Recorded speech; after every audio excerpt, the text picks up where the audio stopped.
How's it going, everyone? This is Eric from pathlesstravels.com, and we're going to do a quick review of Pix.io. Pix.io or Pixio.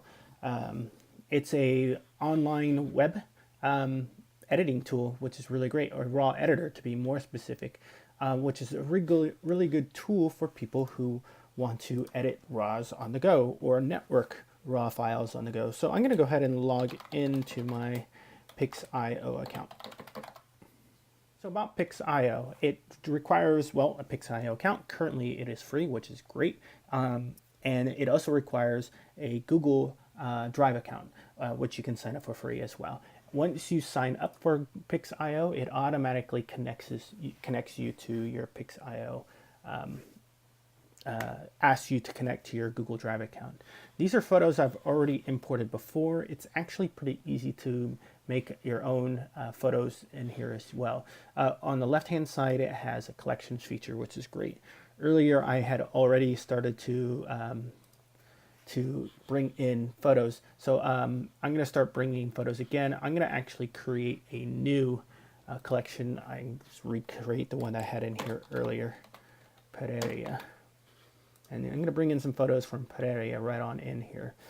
To do that, I'm going to click on this collection to make sure, well, this is where I want to store them. I'm going to hit the upload feature to start the upload feature. And so let's go ahead and add some photos. I can drag and drop them in here, or I can hit this add more button and it brings up my dialog window. And I'm going to go ahead and grab the ones from Pereira here. I'm just going to grab them all. And there they are. This is a list of them, and I can choose which ones I do want to bring in and which ones I don't want to bring in by using this X. I'm just going to hit upload. And here they come. As those are uploading, let's go ahead and take a look at these photos that I have been editing as well. So I'm going to go ahead and start working on these photos at the time being. As you can see, there is my upload going on in the background.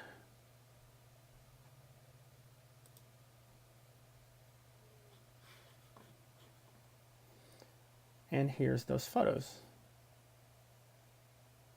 So earlier I was already playing around with these, and I was starting to flag some of these and color rate some of these. And the way you do that is actually move over to this picture that you want to rate and flag, and you give it a rating of some sort. I like this one photo, but what we're going to do is actually, it's a little too dark, so we're going to actually, it's quite a bit underexposed. Doing some long exposures, it's kind of hard to figure out, so you have to take the picture, figure it out if you need to overexpose more or expose less. And I had stacked some neutral density filters on these, so this is some experimenting. So this is what I liked earlier. So I gave these 4-star ratings. I flagged some of these, and I was giving some of them a color tag as well. So if I wanted to, I can say this is sunsets. I want to put my sunsets as red, and I was making beaches yellow. I was doing indoor shots as a different color, and you do that by hitting the color button here to give it a color setting. Come on. Now it wants to work well. There we go. So yellow, green, blue, and I'm actually going to flag it as something I really like. So now we can actually go ahead and say I want to see all the 4-star ones, and it shows me just my 4-star ratings. I can also go over here and say I want to see all the 4-star ones that I flagged, and it will actually give me just the ones that I flagged. On top of that, I can say I only want to see the yellow label ones, so now it's showing me the 4-star labeled ones, yellow labeled ones that I flagged. I can reset my features right here as well. Now mind you, this is all using the internet. It can tend to be a little slow because it does need to go to the server and back. Let's do a quick edit real quick. Well, since I have some filters, let's filter out the ones that I like. So let's filter, let's work with this one today. So the edit button is right down there. And like I said, it does require internet access. As you can see, it is a little slow. Right now, I am pretty far away from the router, so I'm not getting the fullest signal, which means I'm also not getting the fullest speed right now. Let's see here. Let's see if this thing wants to load. As you can see, it gave me an alert that it actually finished uploading 5 of the photos so far. And let's do some quick edits on the left-hand side, or the editing tools.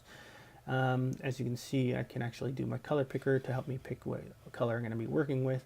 And here they have neutral gradient, HSL, hue, saturation, luminance.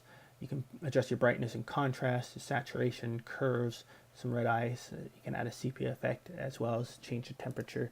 Let's quickly change the temperature a bit.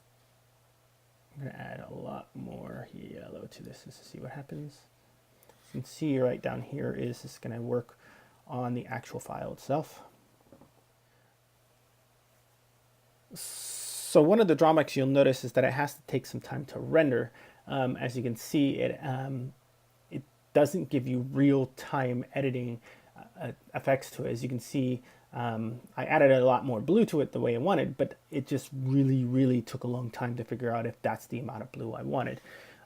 So I'm going to hit cancel right now just to bring it back to its original, and it brings it back there. So that's one of the drawbacks about this I've noticed so far, is that it takes a long time to be able to do things. Now, if I was closer to my router a bit more, this would be a lot more efficient. But imagine if you're out in the field and you don't have the fastest internet connection that you have. It's probably not going to be the best tool for a travel photographer if you're trying to do it on your iPad and you have your cellular connection. What's my thoughts of Pixio so far? I think this is a really cool, awesome concept and idea. Is the technology available for it to be useful for travel photography yet? Probably not yet. So this is a great tool, just not quite where it needs to be yet for everyone to be able to use. Unless you're in a studio with a really great high-end network, that's probably where it's going to be useful. But again, you probably won't need that feature unless, unless you're on the road is actually when you're going to need features like that. So what's my thoughts of Pixio so far? Great tool. I think it's amazing features on it. Could use some more editing tools. It could use better adjustment tools. I'm sorry, editing, what I mean by editing is sorting tools. The adjustment tools are pretty good.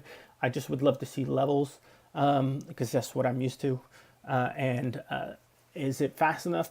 Probably not yet. So thank you. I want to thank you for watching this video. I hope you enjoyed it.